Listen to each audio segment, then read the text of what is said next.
जय जगन्नाथ सांग मैंने आपण मैंने मत बहुत थर मेसेज करते कि दीदी इडली रेसिपी नहीं आसत तो मुझे आज आपण नहीं आसी इडली पिठा। तो चलते न करवा आगर आगे जनवाई चाहूँगी आपण मैंने केमी अच्छा आशा कर समस्ते भलरे थे भगवान पाखे एति प्रार्थना कर समस्ते भलरे था।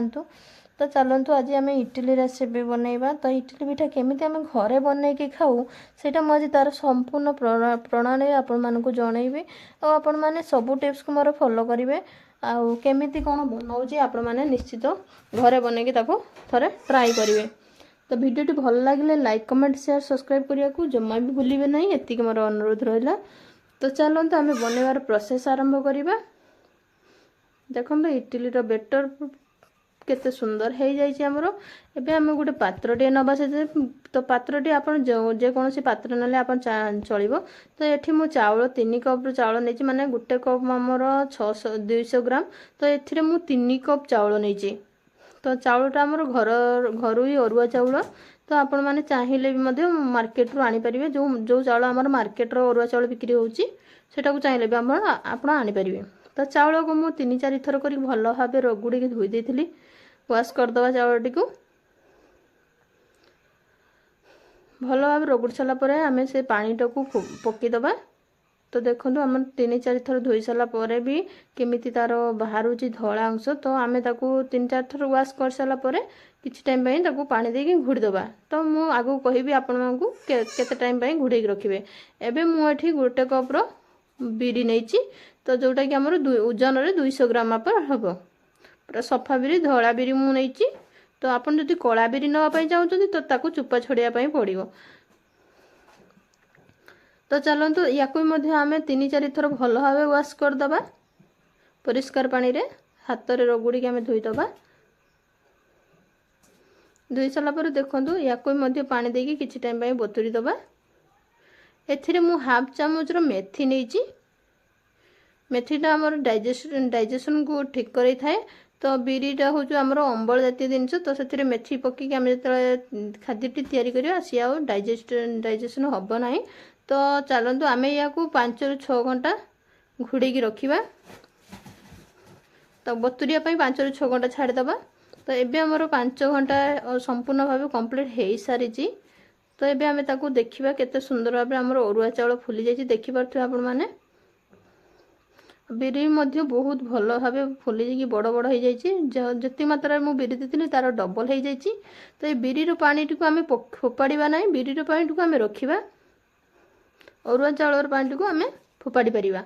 तो चलतु एटा को बिरी पानी को मु गोटे पात्र रखी आगो को कौ कम यूज करी आपण मानक निश्चित जनइबी। एबे गोटे छोट पात्र मु हाफ चामच चूड़ा नहीं। चूड़ाटी आमर पिठाटी को भल भाव सफ्ट आ नरम रखी थाए एवं धड़ा करिथाए। तो सेथिपई आम मुझे हाफ चामच चूड़ा नहीं भल भाव 3-4 थर धोई देची। धोई सारापर आम ग्राइंडिंग कर ठीक 5-10 मिनिट आगु आम भल भाव बतुरे दबा चूड़ा को। एबे हमर चूड़ा बतुरी हो गला। चलतु एम आम मिक्सिंग जार संपूर्ण जिनस को आम मिक्स करवा। तो आम प्रथम बिरीटी को बाटिबा। तो अल्प अल्प नहीं आप बिरीटा को बाटी पारे। यही जो रखि बिरीर जो पानी टी आम से देकी ऐड करवा। देखो चलतु आम एबे ग्राइंडिंगटा करवा।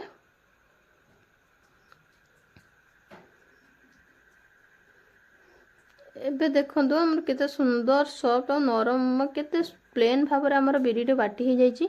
एमती ही बाटिबे बिरी को टिके खाली हल्का पानी देकी से जो बिरी जल टी आम रखी से आम हल्का पानी देकी ग्राइंडिंग करवा। देखो केते सुंदर भाव आमर बिरीटा पेस्ट हो सारी। ताको गोटे पात्र को काढ़ीदबा जो पात्र आम संपूर्ण सबू जिनस रही पार से पात्र को काढ़ीदबा। एबे चलते आम अरुआ चाउल बाटिबा। अरुआ चाउल को आम संपूर्ण भाव ग्राइंडिंग करवा ना टिके खदड़िया भाग रखा जहाँ फल कि आमर इडली पिठा हबार से बहुत भल होता है। देखिए तो केमती खदड़िया भाग रोची एमती ही रखी ग्राइंडिंग करेंगे संपूर्ण प्लेन करेंगे ना। देखिपे मुझे आपण मानक केमी भाव देखा तो ये संपूर्ण ग्राइंडिंग आमर है ना। तो एबे आमे सेही पात्र ताकू अरुआ चाउल बाटा को रखीदबा। एबे आमे रखिथिबा चूड़ा आ किछि अरुआ चाउल को सांगरे पेस्ट करिवा। सेही बिरी चाउल को आमे सेथिरे दबा। तो एबे ताकू पेस्ट कर साला परे आमे सेही गोटे पात्र ही सब गुडी को रखीदबा। रखी साला परे देखंतु मु ग्राइंडर जार को धोईकी किछि पानी सेथिरे दे देली। तो या को आमे हाथ रे मिक्स करिवा। हाथ रे मिक्स कले हमर संपूर्ण भाबे मिक्स हे जिवो। 3 ରୁ 4 मिनिट पई आमे ताको हाथ रे भलो भाबे फेंटई दबा। फेंटे साला पर देखंतु केते सुंदर भाबे धोळा रंग मध्ये हेई आसिलानी।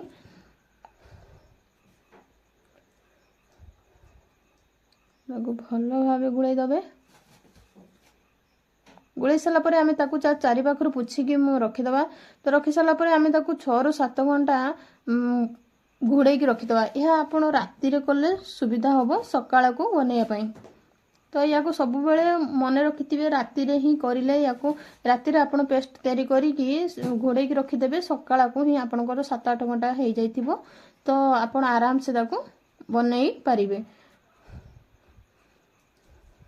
तबे हमर 7-8 घंटा हे गलानी। तो एबे देखंतु आमे रेडी करिबा तार छांच आनिबा।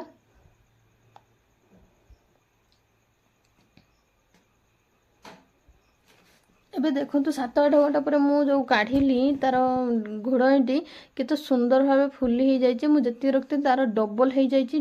फुली कि माने ऊपर को उठी पड़लनी। तो आमे ताको चामच रे देखंतु मु काढी के देखुछि केते सुंदर फेण भाबरे हेछि। परफेक्ट पूरा फेणई जायछि। तो एबे आमे ताको संपूर्ण भाबे गुळैबानी जति मात्रा हमर दरकार आमे सेति मात्रा आनिबा। आनी कि गुटे छोटा पात्र रखिबा। आ जति को हमर दरकार नाही एबे याको आमे नै कि फ्रिज रे मध्ये रखि परिबा। ये हमर 3 ରୁ 4 दिन मध्ये रहि परिबो। तो देखंतु मु गुटे पात्र को किछि नै तो संपूर्ण बाटारे आमे लूण गुळैबा नाही। जति को मात्रा हमर यूज दरकार एबे सेति को मात्रा आमे लूण पकेबा सेति को जिंस रे। तो एबे चलंतु मु जति को मात्रा पई यूज करबी सेति मात्रा लूण पकेछि। आ संपूर्ण पेस्ट को मु फ्रिज रे रखि दैछि।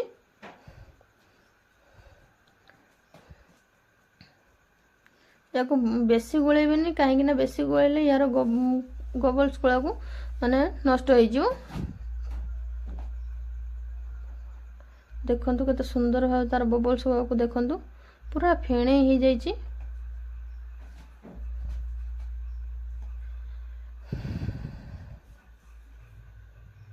एबे चलंतु आमे जो पात्र रे इडली पिठा इडली यंत्र रे जो तयारी करबा से पानी टुक आमे भलो भाबे फुटै देबा गरम कर देबा।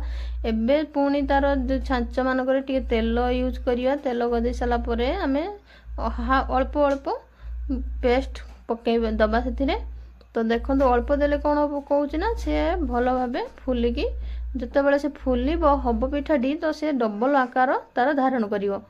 तो देखंतु एबे हम 3टे सारा छांचरे हम देई दैछु। देई साला परे हम ताको 8 ରୁ 10 मिनिट पई गुडिया पई छाड़ दबा। सिजिया पई छाड़ दबा। हाई फ्लेम रो 8 ରୁ 10 मिनिट पई छाड़ दबा।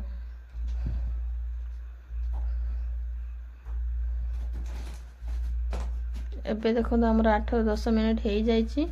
केते सुंदर भाबे फुली जायछि देखि परथु आपण माने। देखिया पई बहुत सुंदर भी देखा जाउछि। एबे हम ताको किछि टाइम पई ठंडा करिया पई छाड़ दबा।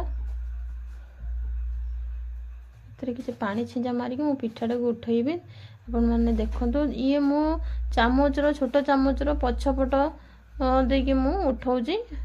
आपण को पाखरे जे छुरी थिबो आपण उठै परिबे। केते सॉफ्ट आ नरम हेछि। याको आपण जे कोनोसी सहित भी खाई परिबे। तो एबे देखो मोर संपूर्ण पिठा रेडी ही गलानी। एबे मु याको आपण घुगुनी मटर तरकारी कि चटनी सहित मध्ये खाई परिबे कि सांबर सहित मध्ये खाई परिबे। एमिति नुआ नुआ वीडियो देखिया पई मो चैनल को सब्सक्राइब तो निश्चित करिवे। आ केमिति लागिला मो वीडियो कमेंट करके निश्चित जणेबो। एमिति नुआ नुआ वीडियो पाइबा पई मो चैनल को निश्चित आसुथांतु। रखुची बाय जय जगन्नाथ।